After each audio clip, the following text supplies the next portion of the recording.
নমস্কার বন্ধুরা, আজকের ভিডিওতে আমরা দেখাবো কিভাবে বয়স্ক ভাতার স্ট্যাটাস চেক করবেন। প্রথমে আপনি আপনার গুগল ব্রাউজারে যান এবং সেখানে গিয়ে সমাদ পোর্টাল সার্চ করুন।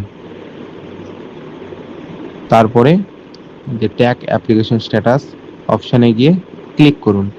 এখন আপনার বেনিফিশিয়ারি আইডি অথবা আধার কার্ড নাম্বার অথবা রেজিস্টার্ড মোবাইল নম্বর ফিল করুন। তারপর ক্যাপচার পূরণ করে সাবমিট বাটনে ক্লিক করুন। কয়েক সেকেন্ডের মধ্যে আপনার আবেদন বর্তমান স্ট্যাটাস স্ক্রিনে দেখতে পারবেন। যদি অ্যাপ্রুভ দেখায় তাহলে আপনার আবেদন অনুমোদিত হয়েছে, যদি পেন্ডিং দেখায় তাহলে যাচাই প্রক্রিয়া চলছে। ভিডিওটি ভালো লাগলে লাইক, শেয়ার, কমেন্ট করতে ভুলবেন না।